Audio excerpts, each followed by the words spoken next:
Mi nombre es Albairis Peguero Paulino, matrícula 111-2043. Vamos a hablar de lo que son las relaciones intraespecíficas. Son aquellas donde aparece un individuo dentro de ella de una misma especie y también pudiendo estar dentro de una misma población en diferentes poblaciones. Debido a las relaciones, el individuo puede organizarse de maneras grupales, maneras temporales o más bien una vida duradera. Dentro de sus beneficios podemos mencionar que esto tienen la facilidad de defenderse de los depredadores y también de las condiciones adversas. También tienen una mayor facilidad en cuanto a buscar pareja y reproducirse, también en hacer las divisiones de su trabajo y en la capacidad de buscar alimento. La mayoría de estas asociaciones se producen a través de roce, convivencia, por lo que por recursos, también la pareja en el territorio, lo que estos suelen resolverse a través de pelea. También no podemos dejar de mencionar los tipos de relaciones, como hay dos tipos de relaciones, como son las competencias y como son las cooperaciones. Dentro de la competencia dice que se produce cuando no hay un recurso, cuando no hay alimento, territorio para reproducirse, por el que se denomina el rango social. Dice que la cooperación, el individuo se agrupa recientemente, se traza de su supervivencia, de su función, relaciones que establece, distinguimos las asociaciones, los familiares, agrarias, estatales y coloniales. Las asociaciones familiares, podemos decir que entre ellas son el individuo aparentándose, se origina como la formación de unas o varias parejas. También que al procrear una prole no es más que una organización o un conjunto de especies, en el mantenimiento de las emociones de la familia están relacionados como el apareamiento, la alimentación, la defensa y el cuidado de la cría.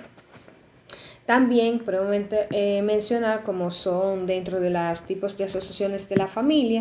También podemos decir que tenemos parental monógama, que es donde está constituida por parejas, por descendencia y sobre todo por las aves, buitre, leonado, en el que la unión de la pareja suele durar para casi toda la vida y cuidar juntos a los polluelos. También tenemos la parental poligama, puede ser poligínica o poliándrica. Es parental porque muchas forman un macho con muchas hembras y sus hijos. También tenemos como son la matrical. Solo está formado por madres y prole. Como les decía, prole es un conjunto de especies. En el caso de elefante, que la manada solo está formado por hembras, abuelas, madres, hijas y hermanas, entre otras. También podemos decir que dentro de la patriarcal solo se está formando por el padre y sus hijos. Este sería el caso de los hipocampos o caballito del mar, en el que los machos llevan sus interiores los huevos hasta que eclosionan y salen al mundo exterior del parto. Tenemos la filial, únicamente integrada por las crías, donde los peces y algunos anfibios, los padres ponen muchos huevos y los abandonan cuando eclosionan. De todos los hermanos forman asociaciones familiares. Esta ha sido mi parte, muchísimas gracias. Muy buenas tardes, mi nombre es Clarisa Jacqueline del Orbe. En esta ocasión les continuaré hablando de lo que son las relaciones intraespecíficas. Entre estas están las asociaciones gregarias, que estas, a diferente de las anteriores que ya han mencionado, este tipo de agrupación no existen vínculos parentales ni familiares. Normalmente son temporales.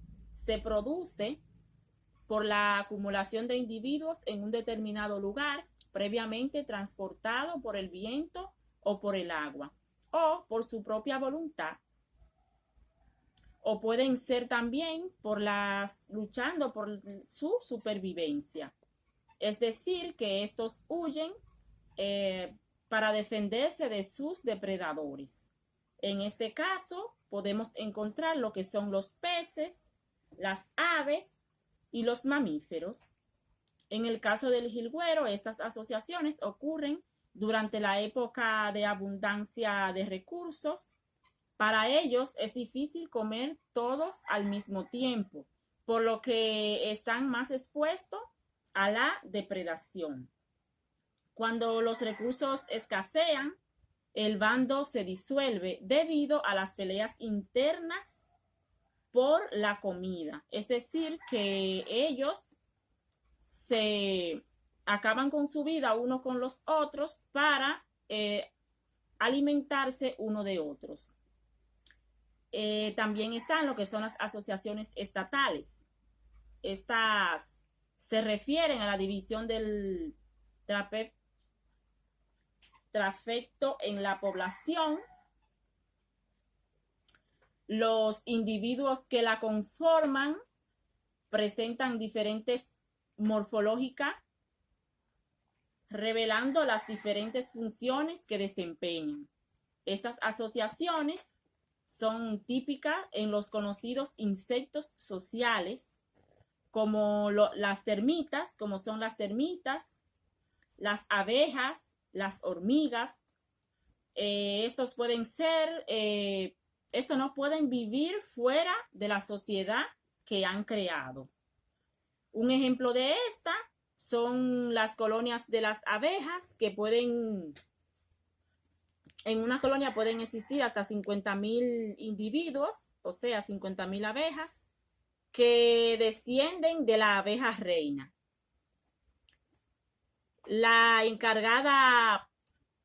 Que es la encargada de poner los huevos. En esta colmena existen también los que son los zánganos, que son los que fecundan la reina. Y por último están las obreras, que son las que trabajan para cuidar a los zánganos y cuidar a la reina. Estos también se encargan de los huevos, de la polinización y de la reproducción de miel. También están las asociaciones coloniales.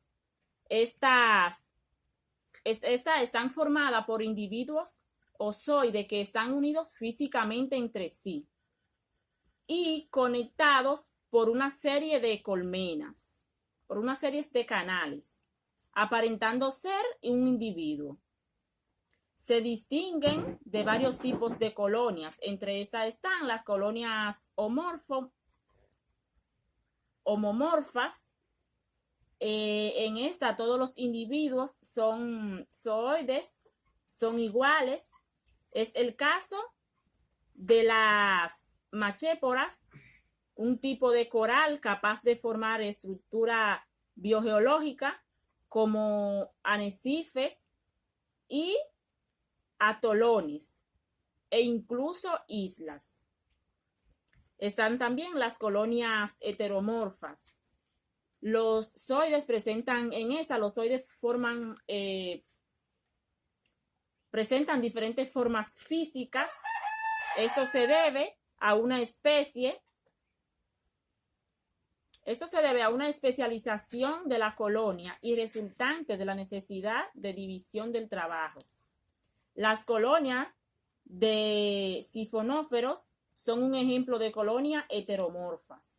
Estos animales pertenecientes al grupo de los cinarios,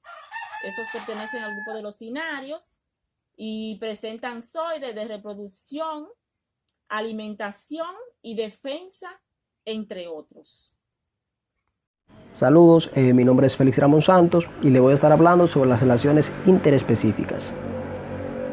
¿Qué es una relación interespecífica? Una relación interespecífica es aquella que se efectúa entre organismos de diferentes especies. También podemos decir que una relación interespecífica es aquella que se da entre distintas poblaciones, o lo que es lo mismo, una relación interpoblacional. Existen diferentes tipos de relaciones interespecíficas, como son la depredación, por ejemplo. Aquí vemos que una especie captura a otra para saciar sus necesidades alimentarias y las de sus congéneres. Por ejemplo, podemos ver acá al león cazando al búfalo. Y también podemos ver acá el hombre que ha cazado a un elefante. Es importante tener en cuenta que en este tipo de relación una especie se ve totalmente beneficiada y la otra se perjudica totalmente. Pero además que existe una especie considerada como depredadora, es decir, aquella que captura, y otra que es considerada como presa, aquella que es capturada. Este tipo de relación podemos ver que desde el punto de vista de la selección natural es muy importante, ya que hay que considerar que, a excepción del hombre, considerado muchas veces como un superdepredador, no hay una especie, vamos a decir, que se considere netamente depredadora. Es decir, que hay otra especie que puede saciar sus necesidades a expensas de esta, en este caso fungiendo como depredadora y este a su vez como una presa. También hay que tener en cuenta que aquí se forman las famosas redes tróficas con este aspecto. También tenemos la simbiosis. La simbiosis significa organismos que viven juntos estableciendo una relación entre las especies. Como en este caso podemos destacar el mutualismo, lo cual lo podemos entender como un ganar-ganar. Es decir, ambos organismos se benefician mutuamente.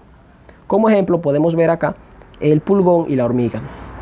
El pulgón suele saciar sus necesidades a expensa de la planta. Pero ¿cómo? Bueno, precisamente es extrayendo la savia. Desde este punto de vista no sería un mutualismo, ¿verdad? Porque la planta se ve perjudicada. Pero si lo vemos relacionado con la hormiga, podemos ver que el pulgón, a medida que sacia sus necesidades con la savia, suele liberar una sustancia conocida como ligamasa, la cual le sirve de alimento a la hormiga. Y la hormiga a su vez suele liberar una feromona que atrae al hormigón. En este caso vemos que hay una relación de mutualismo. También vemos acá la relación que existe entre la anémona y el pez payaso. También evidentemente es una relación de mutualismo, ya que la anémona, aunque aparenta ser una flor, es un animal, necesita de ciertos alimentos para poder subsistir. En este caso, el alimento que lo recibe del pez payaso, ya sea de las heces fecales, y en este caso también vemos que el pez payaso necesita una vivienda y quien se la proporciona es la anémona. También tenemos el comensalismo. Aquí vemos que las especies viven juntas, una se beneficia y la otra se mantiene indiferente. Es decir, ni se perjudica ni se beneficia. Dentro de esta podemos encontrar la epibiosis, la foresia, el inquinilismo y la tanatocresis. La epibiosis. Bueno, la epibiosis, un organismo sésil e inofensivo, conocido como epibionte, vive encima de uno vivo, conocido como basibionte. Como ejemplo podemos ver la maja crispata que está recubierto por algas. En este caso, la maja crispata hay que tener en cuenta que es un cangrejo, ¿verdad? No se ve muy bien porque precisamente tiene muchas algas encima. En este caso, hay que tener en cuenta que la maja crispata viene siendo el basibionte, ¿verdad? La base que alberga al epibionte, en este caso las algas. Y en este caso vemos también la tortuga y los bálanos. Los bálanos son organismos que viven encima del caparazón de la tortuga. También tenemos la foresia. Aquí vemos que un organismo utiliza otro para desplazarse sin causarle daño. En este caso vemos que lo hacen con la intención de gastar menos energía en el proceso de locomoción. O sea, no necesariamente para adquirir alimentos. Como ejemplo vemos la jicotea que lleva encima a la rana y esta a su vez lleva encima a una babosa. Vemos acá el inquinilismo, que se da cuando una especie habita en el refugio o madriguera de otra, pero también puede ser dentro de otra especie. Vamos a ver, por ejemplo, acá vemos el carpintero. El carpintero suele hacer su casa dentro de un árbol. En este caso es un ejemplo de inquinilismo. Pero también podemos ver acá las liebres que pueden ocupar la madriguera de otra especie que quizás emigró y la dejó deshabitada. También tenemos la tanatocresis, que se lleva a cabo cuando un organismo vive en los restos de un organismo muerto. Por ejemplo, vemos acá un cangrejo conocido como el cangrejo ermitaño, el cual está dentro o ha cogido como casa a los restos de un caracol. También tenemos el amensalismo. en ese caso vemos que hay una relación entre individuos que producen una sustancia tóxica para otros. Por ejemplo, el Penicillium notatum, que es un hongo del cual se extrae la penicilina. Este hongo suele liberar sustancias que se tornan perniciosas para otras especies poder desarrollarse plenamente. También tenemos el eucalipto. El eucalipto segrega sustancias que evidentemente inhiben el desarrollo de otras especies, pero también con la gran voluminosidad y el tamaño que poseen, suelen acaparar la luz solar, evitando que otros organismos se desarrollen. También tenemos el parasitismo, que vemos que un individuo conocido como parásito vive a expensas de otro individuo conocido como huésped u hospedero, evidentemente perjudicándole. Dentro de los parásitos podemos encontrar el endoparasitismo y el ectoparasitismo. Los endoparásitos, en este caso entonces sería la entamoeba histolítica, que viene causando la diarrea sanguinolenta, y también tenemos como ectoparásito ya sea pulgas, piojos, garrapatas, entre otros. O sea, los endoparásitos se diferencian de los ectoparásitos en que los endoparásitos viven dentro del organismo y los ectoparásitos de manera en la superficie, encima del organismo. También tenemos otro tipo de relación, que es la protocooperación. En esta relación ambas especies resultan favorecidas, sin embargo no existe una dependencia obligatoria. Por ejemplo, vemos acá muchos peces saciando las necesidades a expensas de la suciedad que tiene el caparazón de la tortuga. Pero ¿qué ocurre? Que estos peces pueden adquirir alimento de otra fuente y no necesariamente el caparazón de la tortuga. Y a su vez la tortuga puede, vamos a decir, limpiar el caparazón sin la intervención de los peces. O sea, en este caso vamos a ver que es una protocooperación. Ambos se benefician, pero no es una, vamos a decir, una relación obligatoria. También tenemos acá el colibrí, que aunque es considerado como uno de los polinizadores más importantes, vemos que hay plantas que no han coevolucionado y no necesariamente necesitan de este. O sea, pueden tener otro proceso de polinización, por ejemplo, y estos a su vez, los colibrí, pueden saciar sus necesidades de otras plantas que no sean específicamente estas. También tenemos las competencias interespecíficas. Aquí vemos que ambas se benefician. O sea, esta relación, ambas especies se ven perjudicadas ya que compiten entre sí, generalmente por alimentos. Por ejemplo, una hiena necesariamente anda buscando por ahí sus presas, pero también el león anda buscando la suya. En este caso hay una competencia y desde ese punto de vista se ven perjudicadas. Bueno, muchas gracias. Eso era lo que nosotros teníamos que aportarle de acuerdo al tema. Esperando haber contribuido algo en la construcción de su conocimiento. Muchas gracias.